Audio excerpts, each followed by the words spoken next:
Salut, c'est le conseiller bébé Alex. Je fais cette vidéo, c'est à titre d'information pour ceux qui seraient intéressés par l'immigration canadienne. Plus précisément, c'est le programme pilote pour les préposés aux bénéficiaires, encore appelés les aides-soignants, selon les pays où vous êtes.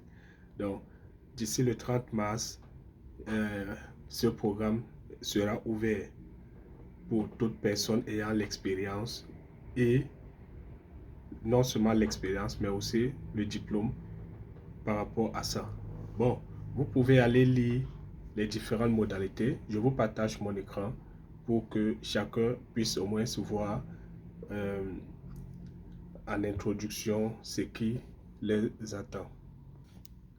Vous voyez ici, j'avais déjà saisi le programme pilote d'immigration pour les préposés. Et puis j'ai choisi un titre qui me parlait et je suis tombé directement dessus.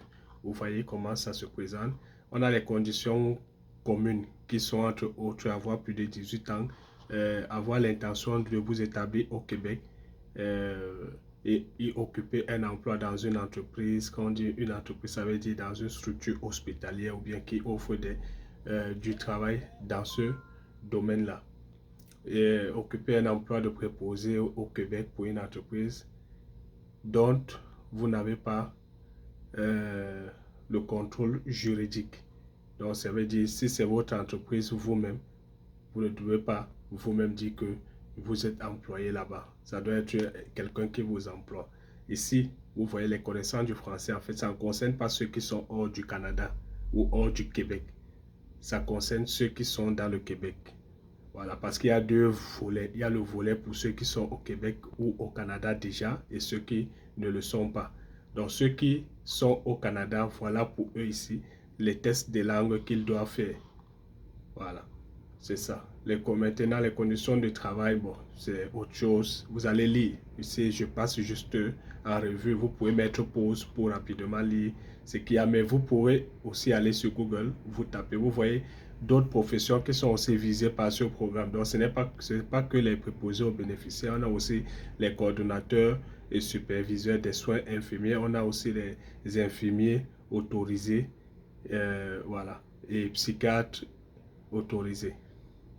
On a les infirmiers praticiens et infirmières praticiennes. Et on a aussi les infirmiers auxiliaires et infirmières auxiliaires. L'expérience de travail admissible, vous voyez, vous lisez vous-même avec moi. Il y a un détail qui est très important aussi que j'ai lu. Bon, je vais ici à suivant. C'est ici en bas. C'est quand vous allez créer votre compte Arima. Et à la différence des autres procédures que on a souvent eu à lancer, c'est que cette fois-ci, ils ont mis des frais. Quand vous allez remplir votre dossier et tout, vous allez fournir les informations par rapport à la création de votre profil. Vous devez payer. Et l'une des choses les plus importantes, c'est, on dit ici en bas, ces frais ne sont pas remboursables, même si votre demande est refusée. Voilà, donc faites votre truc comme si vous étiez en train de faire un concours. Pour ceux qui sont déjà au Canada, eux, ils seront obligés de payer parce que le plus souvent, c'est ceux qui n'ont pas le profil, enfin, qui n'ont pas encore de résidence permanente et ils en ont besoin puisqu'ils jouissent d'une expérience professionnelle. Il faut qu'ils s'établissent maintenant de façon permanente. Mais ceux qui ne le sont pas, c'est comme un concours, c'est pour vous, hein? C'est comme un concours pour vous. Et on sait que les familles n'ont pas souvent assez de moyens et tout. Là, c'est un risque aussi à prendre. Tout va se jouer sur votre dossier, l'expérience. Lisez toutes les conditions qui sont énumérées.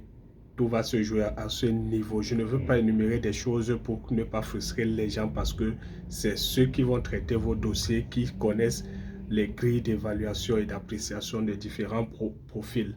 Voilà. Maintenant, bon, ça c'est en revue. Vous pouvez aller, comme j'ai dit, sur Google, vous tapez, vous allez lire. Faites monter bien votre dossier. Montez bien votre dossier. Déjà, j'ai lu quelques rubriques là. À partir même déjà de 24 mois d'expérience, c'est-à-dire 2 ans, vous êtes admissible pour soumettre et vous croisez les doigts. Je profite pour venir sur la page Arima pour voir un peu comment ça se présente. Vous voyez, j'avais déjà saisi Arima. Voilà ça, je clique ici. Vous voyez, voilà comment la plateforme se présente. Et pour créer votre compte Arima, vous venez ici. Vous voyez comment ça se présente. Vous allez cliquer ici. Service.